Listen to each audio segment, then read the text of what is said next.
दक्ष राजा ब्रह्मा जी की तपस्या करते हैं। ब्रह्मा जी ने कहा क्या चाहिए वरदान में? उन्होंने कहा मैं जितनी संतानें चाहूं उतनी संतानें प्रकट कर सकूं। प्रकट पैदा नहीं, प्रकट कर सकूं। अब ब्रह्मा जी रचना का कार्य कर ही रहे थे, उनको सहायता की जरूरत थी, तो उन्होंने कहा तथास्तु। अब यहां पर सबसे पहले दक्ष राजा ने 10,000 पुत्रों की रचना की। कितने?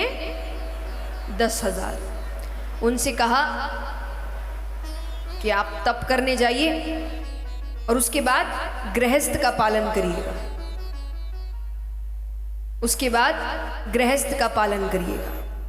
अब वो जाते हैं, बीच रास्ते में नारद जी मिलते हैं। नारद जी देखिए जुलूस कहाँ जा रहा है। नारद जी ने उन्हें रोका। नारद जी कहते कहाँ जा रहे हो? बोले हम दक्ष राजा की संतानें हैं, हम तप करने जा रहे हैं और उसके बाद गृहस्थ का पालन करेंगे। नारद जी कहते हैं सोना पहनने के बाद कोई पीतल पहनता है? माने तप कर रहे हैं, संसार के इस मोह माया से दूर हो रहे हैं और फिर तप करने के बाद गृहस्थ का पालन करेंगे। तो उन्होंने कहा कि काम करो, मैं एक प्रश्न पूछता हूं, मेरे प्रश्न का उत्तर दो। अगर प्रश्न का उत्तर सही दिया तो जो मन में आए करना, और नहीं दे पाए तो तप ही करना। उन्होंने कहा ठीक है। तो प्रश्न क्या किया? वो कहते हैं कि जो पृथ्वी है इसका आदि कहां से और अंत कहां पे? शुरुआत कहां से और अंत कहां से? बताओ कहां से? ये तो भक्ति वाली बात हो गई। पृथ्वी गोल है, यानी हर जगह से शुरुआत है और हर जगह से अंत है। तो वो बता नहीं पाए, ये नहीं पता। बोले नहीं पता तो तब करो। अब दक्ष राजा को क्रोध आया, पर ब्रह्मा जी की संतान है, क्या कर सकते हैं? कुछ नहीं किया। फिर 1000 पुत्रों की रचना की। उनसे भी यही कहा तप करो और फिर गृहस्थ का पालन करना। फिर बीच रास्ते में नारद जी मिलते हैं। नारद जी ने प्रश्न किया, बोले नहीं पता। बोले नहीं पता तो तप करो। दक्ष राजा को क्रोध आया, तो क्रोध में आकर उन्होंने श्राप दिया कि आपको जगह जगह जाकर बात बिगाड़ने की आदत है ना, अब मैं श्राप देता हूं, आप एक घड़ी से ज्यादा कहीं ठहर नहीं पाएंगे। एक घड़ी माने एक पल होता तो हम तो आज तक कहानियां सुनते ही आ रहे हैं नारद जी की। पहले समय घड़ी के हिसाब से चलता था, तो एक घड़ी माने आज के 24 मिनट। कितने? तो उन्होंने कहा एक घड़ी से ज्यादा आप कहीं ठहर नहीं सकते। नारद जी कहते उतना मेरे लिए काफी है, उससे ज्यादा ठहरना मेरे लिए अच्छा नहीं है। पर नारद जी ने फिर कहा कि ठीक है, आपने बिना मुझसे पूछे कारण जाने श्राप तो दे दिया, अब थोड़ा कारण भी पूछ लो कि मैंने ऐसा क्यों किया। दक्ष राजा ने कहा क्यों किया?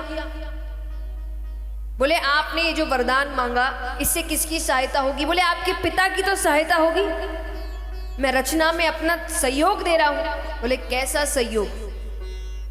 आप जानते हैं रचना का कार्य भी हो रहा है, ठीक से हुआ नहीं है, धीरे धीरे चीजें बढ़ रही है आगे। आपने 10,000 पुत्रों की रचना की और उनसे कहा कि तप करके गृहस्थ का पालन करो। बोले हाँ, विवाह करेंगे, संतानें होगी तभी तो बढ़ेगा। बोले विवाह किससे? उतनी पुत्रियां तो होनी चाहिए, उतनी कन्याएं नहीं है अभी। अब उनको अपनी गलती का एहसास हुआ। ये तो सही बात है ना, जब उतनी कन्या नहीं है, पुरुष ज्यादा है, अब वो कह रहे विवाह करने को। लेकिन अब श्राप तो दे दिया, इसलिए कुछ भी कहने से पहले 100 बार सोचो, कारण जानो। कोई कुछ कर रहा है और आपको अगर वो सही नहीं लग रहा, तो पहला काम है कारण जानो कि क्यों कर रहा है, कारण क्या है इस चीज का। हम बिना कारण जाने, बिना किसी का सच जाने अपनी टिप्पणियां बहुत देते हैं। ये सबसे खराब बात लगती है मुझे लोगों की कि जब किसी के बारे में ठीक से जानते नहीं है पर अपनी टिप्पणी देते उसकी जिंदगी पर, उसको क्या करना चाहिए, वो क्या सही कर रहा है, वो क्या गलत कर रहा है, तुमको क्या, तुम अपनी जिंदगी पर ध्यान दो। वो कहते ना कि बुरा जो देखन में चला बुरा न मिलिया कोई, जो दिल खोजा अपनो मुझसे बुरा ना कोई। थोड़ा अपने ऊपर ध्यान दे ले हम, तो जितना हमें सुधरने की जरूरत है शायद ही किसी को होगी, पर सबको लगता है ये तो बड़ा कठिन काम है, कौन अपने ऊपर ध्यान दे, तो चलो दूसरों पर ध्यान, दूसरों को सुधारते हैं। खुद सुधरे नहीं है पर चले हैं दूसरों को सुधारने, और सुधारने भी ऐसा नहीं अच्छे से सुधारने नहीं, नकारात्मकता फैलाने, बुराई करने, नीचे गिराने लोगों को, जबकि किसी की जिंदगी का सच क्या है ये नहीं पता हमें। मैं एक कहानी बताती हूं कि एक बार ट्रेन के रास्ते से एक पिता अपने 20 साल के लड़के के साथ जा रहे थे। कितने साल के? 20-21 साल का लड़का है। तो जिस कंपार्टमेंट में वो बैठे हैं उनके सामने वाली सीट पर एक जोड़ा बैठा है, अभी अभी शादी हुई है, वो भी कहीं जा रहे हैं। तब वो जो लड़का है 20-21 साल का, वो हर थोड़ी देर में खिड़की की बाहर देखकर जोर से चिल्लाए कि पापा देखो पेड़, कि पापा देखो खंबा, अरे देखो बादल, वो देखो चिड़िया। अब वो बार बार कर रहा है, सामने जो जोड़ा है उसको बड़ा अटपटा लग रहा है कि कैसे बच्चों वाली हरकतें कर रहा है इतना बड़ा लड़का। एक बार, दो बार, तीसरी बार उन्होंने सीधा उसके पिता से कहा कि आप किसी अच्छे डॉक्टर को क्यों नहीं दिखाते इसको, इतना बड़ा लड़का ऐसी हरकतें कर रहा है, किसी अच्छे डॉक्टर को दिखाइए। पिता ने कहा वही तो करके आया हूं, डॉक्टर के यहां से तो आ रहे हैं। बोले क्या मतलब? बोले ये जन्म से अंधा था, आज इसको आंखें मिली। यानी जो चीज हमारे लिए बहुत ही साधारण है वो उसके लिए बहुत नहीं है, क्योंकि उसने आज तक इन चीजों को देखा नहीं। अब वो अगर जोड़ा चाहता तो बड़े प्रेम से पूछ सकता था कि कारण क्या है, या सब ठीक है ना, या कोई आपको मदद की जरूरत है। नहीं, उसने अपनी टिप्पणी दे दी कि डॉक्टर को दिखाओ, कैसी हरकत है। हम ऐसे ही हैं, हमें नहीं पता किसी की जिंदगी में क्या चल रहा है, वो किस चीज से गुजर रहा है, या वो क्या कर रहा है, वो क्यों कर रहा है, हमें अपनी टिप्पणी देनी है। मैं हमेशा एक बात कहती हूं कि अगर आपको समाज को सुधारना है तो आप सही बात सामने रख सकते हैं। किसी को गलत साबित करके, किसी को नीचा दिखा के अपने आप को ऊंचा मत दिखाओ। इसको समाज को सुधारना नहीं बोलते, इसको और नकारात्मकता फैलाना बोलते हैं।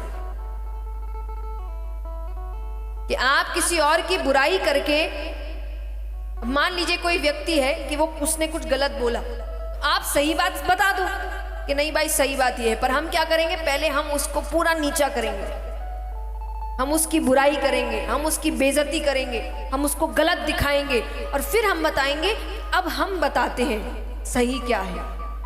इसको सही बात बताना नहीं बोलते, इसको खुद को ऊंचा दिखाना बोलते हैं। जिसको समाज सुधारना है वो सकारात्मकता के साथ भी समाज सुधार सकता है। और दुनिया में नकारात्मकता कम है क्या जो हम और फैला रहे हैं? इसीलिए किसी को भी कुछ गलत बोलने से पहले, किसी की बुराई करने से पहले, किसी को नीचा दिखाने से पहले एक बात समझ लो कि क्या मैं उसकी जिंदगी के बारे में सब कुछ जानता हूं, उसके उतार चढ़ाव के बारे में, उसके सुख दुख के बारे में। अगर नहीं जानता तो उसकी जिंदगी में टिप्पणी करने का मेरा कोई हक नहीं है। आप अच्छे काम करिए ना, किसने मना किया है? पर किसी और को बुरा दिखाकर फिर अच्छा करना, इसको अच्छा नहीं बोलते। और ये हमारा सबसे मन पसंदीदा काम हो चुका है आजकल, खास करके जब से ये इंटरनेट वगैरह आया है। अब पता चल नहीं रहा बोल कौन रहा है। चलो, तो सबसे ज्यादा नकारात्मकता तो हम ही फैला रहे हैं दुनिया में। तो यहां पर नारद जी ने यही कहा कि आपने कारण जाना नहीं, मुझसे एक बार पूछ ही लेते ये श्राप देने से पहले कि मैंने क्यों किया, ये करने के पीछे कारण क्या था मेरा। तो इस प्रसंग से सुखदेव जी यही समझाते हैं कि कुछ भी कहने से पहले, करने से पहले 100 बार सोचो कि उसका क्या असर होगा, दूसरों पर भी, समाज पर भी, खुद पर भी, हमारे वातावरण पर भी। भगवान ने सबके जीवन में सबको कुछ ना कुछ अच्छाई दी है, उस अच्छाई पर ध्यान दीजिए। पर हमारा ध्यान हमेशा बुराई पर रहता है, अच्छाई पर नहीं रहता।